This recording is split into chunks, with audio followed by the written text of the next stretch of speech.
All right, so quick disclaimer before we get started here. Going forward, we will now be known as the Daddy Up Podcast. When God spoke to me and put it on my heart that he wanted me to lead through fatherhood, the name that he gave me was Daddy Up. And for the first 20 episodes, I felt like I was forcing something. Making this name change feels a lot better. So, with that being said, we ready? Well, let's go.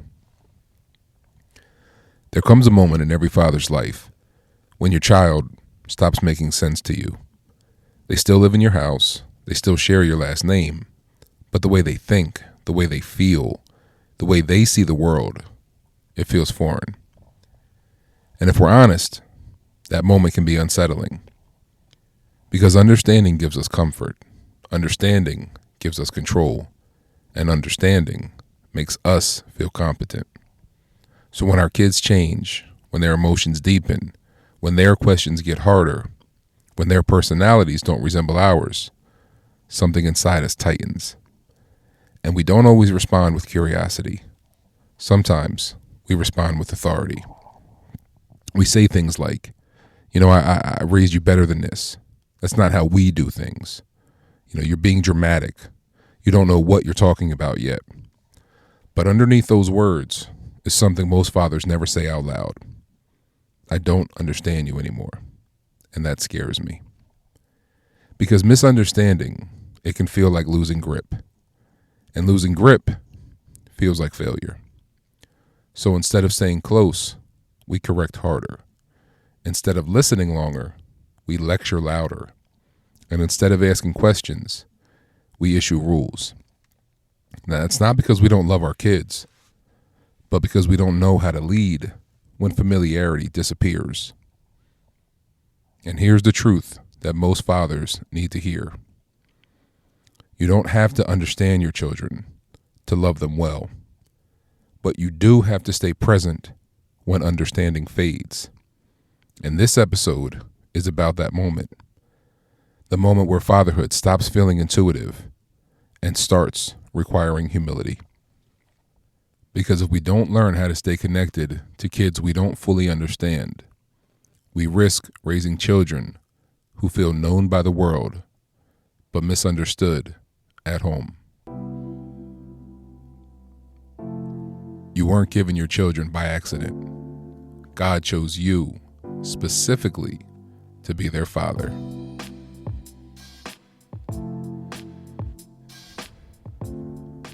Welcome back to the Daddy Up Podcast, a place for men who are done running and ready to rise.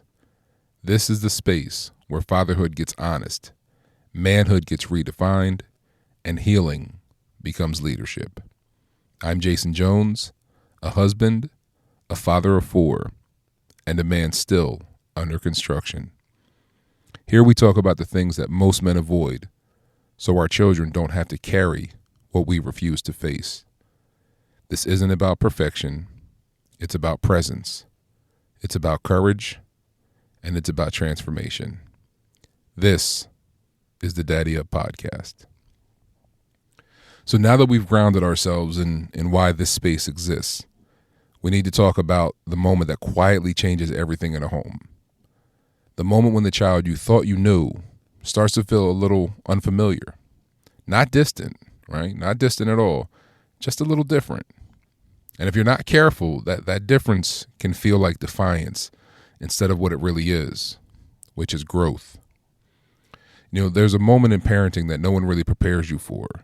It's not those sleepless nights, it's not changing the diapers, and it's not that teenage attitude. It's the moment that you realize your child is becoming someone you didn't anticipate. They're not worse, they're not broken, they're just a little different. Different interests, different emotional responses, different questions, different ways of processing the world. And for fathers especially, that difference can feel disorienting because familiarity is what gives us confidence. When our kids think like us, when they react like us, when they move through the world like we do, we feel competent as leaders. But when familiarity fades, fear creeps in quietly. We ask ourselves questions like, am I losing influence? Did I do something wrong? Why don't they respond to me the way they used to? And instead of naming that fear, many of us do something else. We tighten the reins. We mistake difference for disrespect, curiosity for rebellion, and emotion for weakness. We start saying things like, that's not how I was raised. You're overthinking this. You're too sensitive. Not because we want to hurt our kids, but because we don't know how to lead what we don't understand. And here's the quiet truth. Your child becoming unfamiliar is not a sign of failure. It's a sign of development. Kids don't grow away from us. They grow into themselves. And the role of a father changes in that season. You're no longer just shaping behavior. You're learning how to steward identity. And that requires something different than authority. It requires curiosity. Curiosity that says, help me understand how you see this. Curiosity that doesn't rush to correct. Curiosity that listens before it leads. Because when familiarity turns foreign, your child isn't testing your control. They're testing whether connection still exists when they stop being like you. And if we're honest, this is where many fathers start to feel tension rising. Because curiosity, it feels passive, and authority feels safe. So the question becomes, which one actually keeps your child close to you? Now, when understanding starts to slip, most fathers don't lean into curiosity. We lean into authority. And it's not because we're power hungry. It's not because we want control for control's sake, but because authority is what feels familiar to us. Authority is how many of us were raised. Authority feels clear. It feels predictable. For us, it's safe. There's rules. There's consequences. There's lines that you do not cross. And there is a season where authority is necessary. Young children need structure. They need boundaries. They need consistency. But here's where things get complicated. As kids grow, as their inner world becomes more complex, authority alone stops working the way it used to. And when fathers don't adjust, authority quietly turns into distance. We keep talking, but they stop sharing. We keep correcting, but they stop opening up to us. We keep demanding obedience, but underneath of that, connection is eroding. Not because kids don't need guidance, but because guidance without understanding feels like judgment to them. And this is where curiosity becomes critical. Curiosity doesn't mean giving up leadership. It means changing how leadership sounds. Instead of saying you're wrong, curiosity asks, help me understand what you're thinking. Instead of, that's not how we do things. Curiosity says, tell me how you arrived at that. Instead of, because I said so. Curiosity says, walk me through what you're feeling. And the truth that most fathers miss is that curiosity doesn't weaken your authority. It earns influence.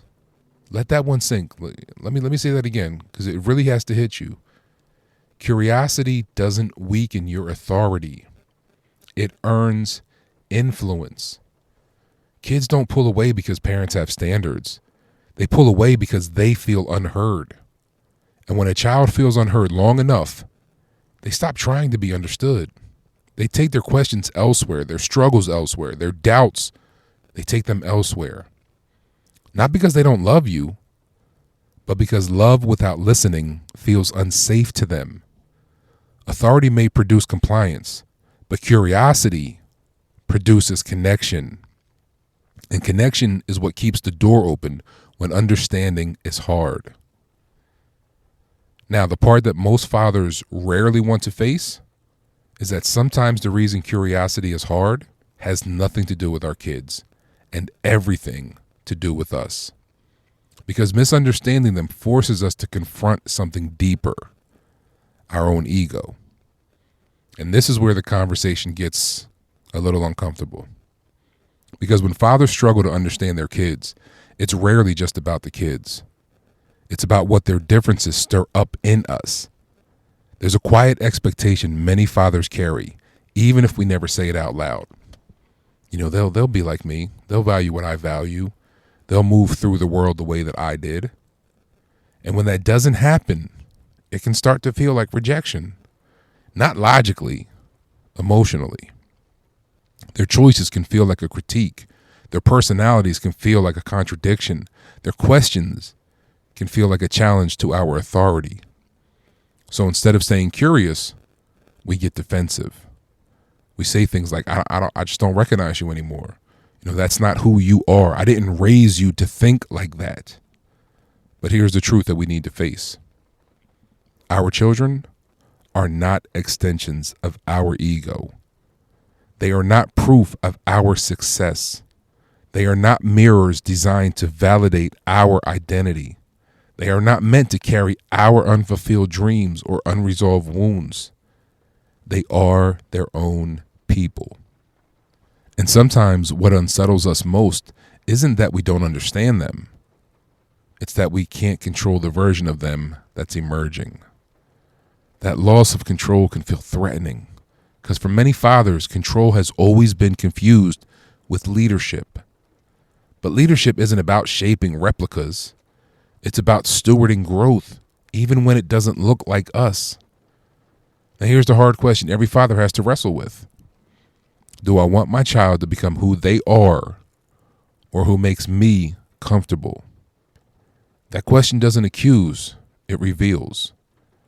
And when we're honest about it, we begin to understand why misunderstanding our kids can bruise our ego more than we expect. Because to stay present with a child you don't understand, it requires humility. It requires admitting, I just don't have all the answers anymore. And for men who built their identity on being the one who always knows, that can feel like you're losing ground. But it's not loss, it's growth. So if authority isn't enough and ego can't be the guide, what does it actually look like to stay connected to kids you don't fully understand? Now that's where we have to talk about presence. One of the biggest lies that fathers believe is that understanding has to come before connection. That if you don't fully get what your child is thinking, if you don't agree with how they feel, if you don't relate to their experience, then you're somehow disqualified from being close. But present doesn't require comprehension. It requires availability. You don't have to understand every emotion to sit with it. You don't have to agree with every perspective to honor the person holding it. And you don't have to solve every problem to be safe. For a lot of fathers, presence has been confused with fixing. We hear something that makes us uncomfortable, and our instinct is to correct it, minimize it, or explain it away. Not because we're cold, but because we want to protect. But sometimes protection doesn't look like answers. Sometimes it looks like staying when the conversation feels awkward, staying when you don't know what to say next, staying when the urge to lecture is strong.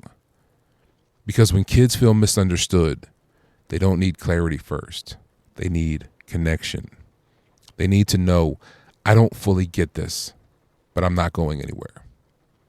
Presence says, you don't have to convince me to stay. And that matters more than most fathers realize.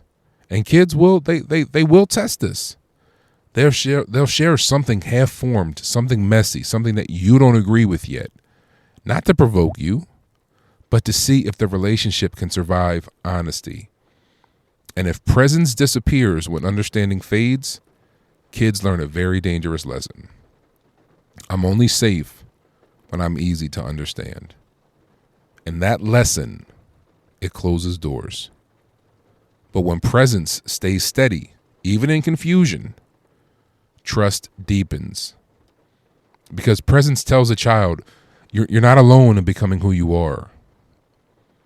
And when presence becomes consistent, something powerful happens. Kids stop hiding parts of themselves. They start trusting. And that trust becomes the bridge that keeps the relationship intact, even when understanding takes time. When understanding fades, control is tempting. Control feels productive. It feels decisive. It feels like leadership. Rules tighten. Consequences get sharper. Conversations get shorter. Not because fathers stop caring, but because control gives the illusion of certainty when uncertainty feels unbearable. But control doesn't build trust. It replaces it. And here's the hard truth. The more you try to control what you don't understand, the less safe your child feels bringing it to you. Control teaches children what not to say. Trust teaches them what they can say. When kids sense that honesty leads to punishment, they learn to filter. When they sense that questions lead to lectures, they learn to stay quiet. And when they sense that disagreement threatens connection, they learn to perform instead of relate. And performance might look like obedience, but it's not trust. Trust is built when a child believes, I can tell you the truth even when you don't like it. And that doesn't mean that there are no boundaries. It doesn't mean there's no guidance. It means leadership shifts from enforcement to influence, from fear to safety, and from control to consistency. Because the goal of fatherhood isn't to raise children who comply while they're under your roof. It's to raise adults who choose integrity when you're not there to enforce it. And that only happens when trust is stronger than fear. Control might keep kids close physically, but trust keeps them close emotionally. So if trust is the bridge that keeps connection alive, the question then becomes, what happens when that trust is tested or already strained? And that's where we need to talk about staying when things get hard. And this is where fatherhood gets quiet. Not dramatic, not loud, just heavy. Because when connection feels strained, when conversations feel awkward, when you don't know what to say next, the temptation isn't anger. It's withdrawal. You start telling yourself things like, they don't want to talk anyway. I'll give them space. They'll come to me when they're ready. And sometimes space is healthy, right? It can be a good thing. But other times, space becomes an excuse to avoid our own discomfort. Staying is harder than leaving. Staying requires patience without payoff. Staying requires showing up without knowing if it's making a difference. And this is where many fathers quietly step back. Not because they stop loving, but because they don't want to do the wrong thing.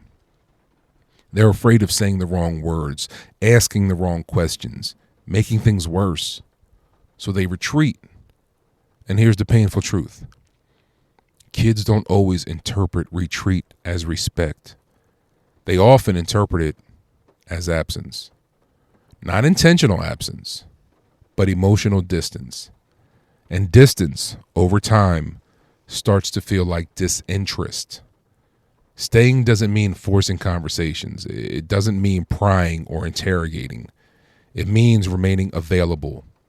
It means checking in even when the answers are short. It means sitting nearby even when nothing is said. It means keeping your posture open when the relationship feels tense. Because presence is cumulative. Kids may not respond today or next week or next month, but they notice who stays. They remember who didn't disappear when things got confusing.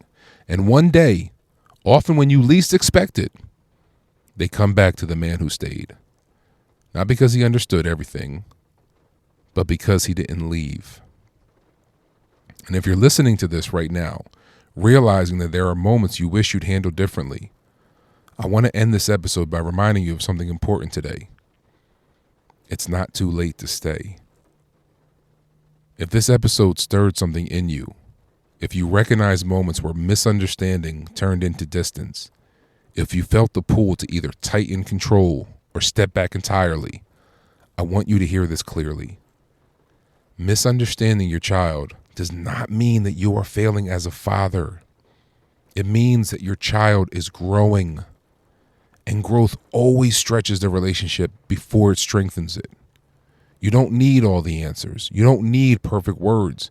And you don't need full agreement.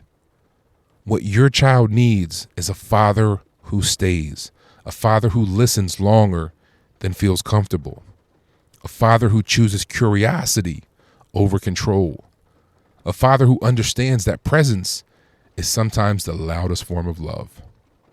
If you've pulled back, you can step forward again. If you've relied too much on authority, you can soften without losing leadership. If you felt unsure, that uncertainty doesn't disqualify you. It invites humility. And humility is where connection grows. Your child doesn't need a father who understands everything. They need a father who is willing to stay while understanding catches up. And that, my friends, is a wrap on this episode. I want to thank you for joining me today, and as always, remember, God chose you for this calling. Keep learning, keep loving, and keep leading your family in faith. That is how you daddy up. See you guys next time. Be safe. Daddy up.